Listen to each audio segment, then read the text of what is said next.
Students, हम S block तत्व पढ़ रहे थे जिसमें हम पढ़ रहे थे वर्ग 1 क्षारीय धातु के बारे में।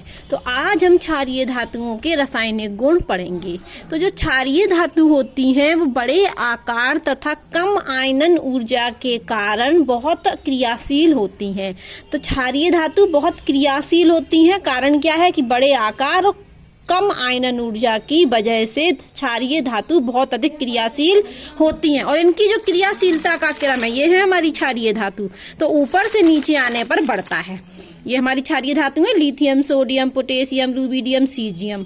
तो ये बड़े आकार और आयनन ऊर्जा का मान कम होने के कारण बहुत अधिक क्रियाशील होती हैं और ऊपर से नीचे आने पर वर्ग में इनकी क्रियाशीलता और अधिक बढ़ती है। तो आज हम पढ़ने वाले हैं वायु के साथ अभिक्रियाशीलता। किसकी? क्षारीय धातु की। ये वाली, ये क्षारीय धातु की अभिक्रियाशीलता किसके साथ? वायु के साथ। तो क्षार धातुओं जो वायु के साथ क्रिया करती हैं, मतलब वायु की उपस्थिति में मलिन हो जाती हैं। क्यों हो जाती हैं मलिन? क्योंकि इन पर उस धातु के ऑक्साइड और हाइड्रोक्साइड की परत जमा हो जाती है। तो क्षारीय धातु वायु की उपस्थिति में मलिन हो जाती है क्योंकि उन पर ऑक्साइड और हाइड्रोक्साइड की परत बन जाती है। मान लो यहाँ पर कोई परत चढ़ जाए तो हमको ये चीज अच्छे से दिखेगी? नहीं दिखेगी ना। तो उसी प्रकार से क्षारीय धातु को यदि हम वायु में खुला छोड़ दें तो वो मलिन हो जाती है क्योंकि उस पर उस धातु के ऑक्साइड और हाइड्रोक्साइड की परत बन जाती है। ठीक है। और ये जब क्षारीय धातु वायु से अभिक्रिया करती हैं तो ऑक्साइड बनाती हैं और ऑक्साइड और हाइड्रोक्साइड की तो परत जमा हो जाती है। तो फिर नीचे लिखा है कि ऑक्सीजन से क्रिया करके, वायु में उपस्थित ऑक्सीजन से क्रिया करके ऑक्साइड बनाती हैं। तो जो लिथियम होता है वो हमारा ऑक्साइड बनाता है। लिथियम धातु है हमारी लिथियम। तो लिथियम जब वायु से अभिक्रिया करती है तो वायु में ये ऑक्सीजन से अभिक्रिया करके क्या बनाती है? Lithium oxide. तो ये है हमारा ऑक्साइड। लिथियम क्या बनाता है? ऑक्साइड।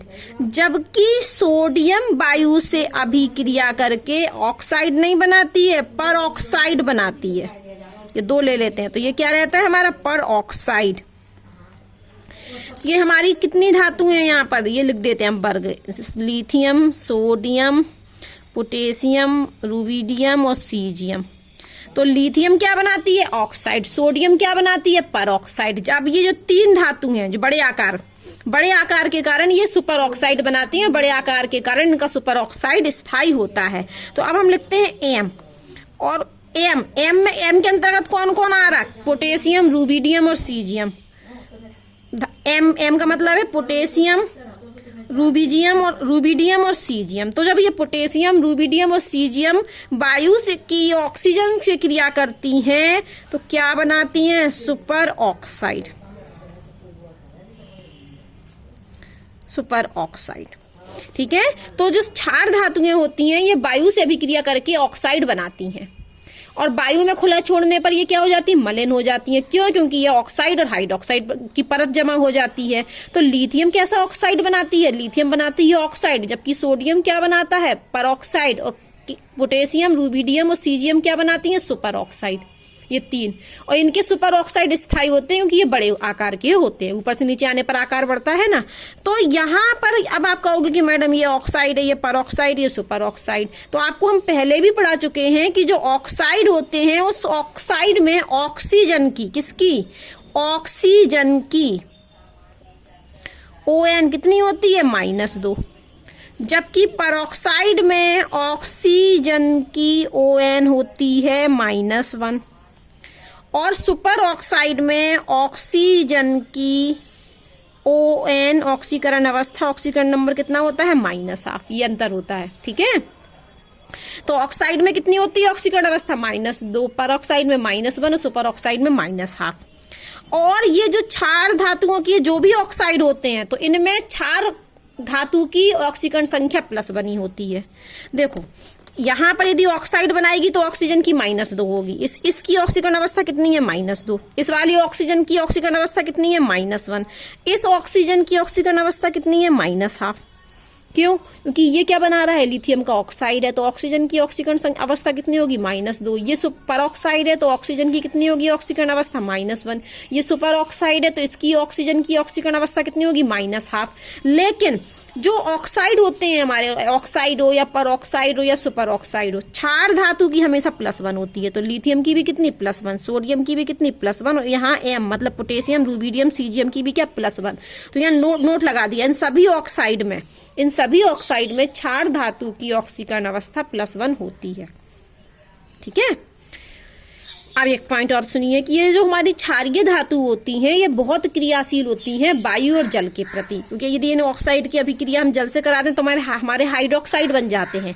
तो क्षारीय धातु जल और वायु के प्रति इनकी बहुत अधिक अभिक्रियाशीलता होती है, इसलिए हम इसको केरोसिन में रखते हैं, केरोसिन मिट्टी के तेल में रखते हैं।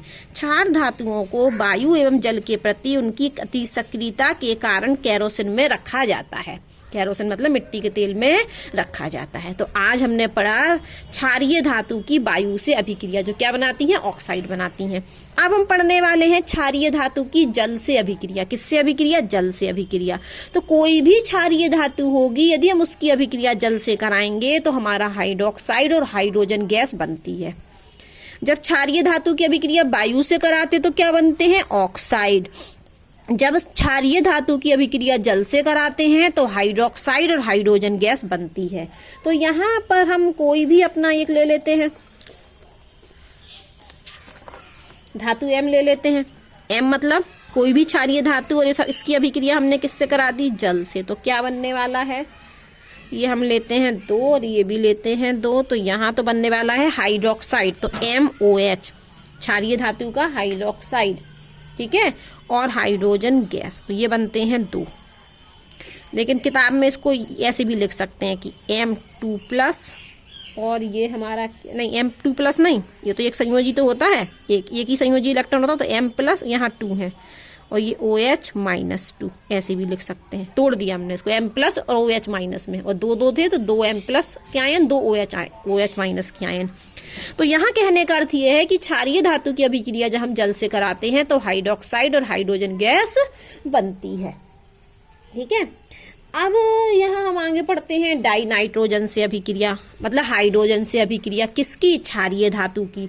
तो जब क्षारीय धातु M किससे अभिक्रिया करे, हाइड्रोजन से, तो क्या बनाती है, याद करिए हमने आपको हाइड्राइड पढ़ाए थे हाइड्रोजन वाले लेसन में। तो जब P ब्लॉक के तत्व हाइड्रोजन से क्रिया करते हैं तो सहसंयोजी हाइड्राइड बनाते हैं, और S ब्लॉक के तत्व, और क्षारीय धातु क्या है हमारा, S ब्लॉक का एलिमेंट है। तो क्षारीय धातु जब हाइड्रोजन से क्रिया करेगी तो हाइड्राइड तो बनाएगी, लेकिन कैसे हाइड्राइड, आयनिक हाइड्राइड। याद कीजिए आप हाइड्राइड, ये हाइड्रोजन वाले लेसन में पढ़ाया था। क्योंकि क्षारीय धातु क्या है, S ब्लॉक एलिमेंट है, और जब भी S ब्लॉक एलिमेंट हाइड्रोजन से क्रिया करता है तो हाइड्राइड बनाता है। लेकिन कैसा हाइड्राइड, आयनिक हाइड्राइड। ठीक है। तो ये आयनिक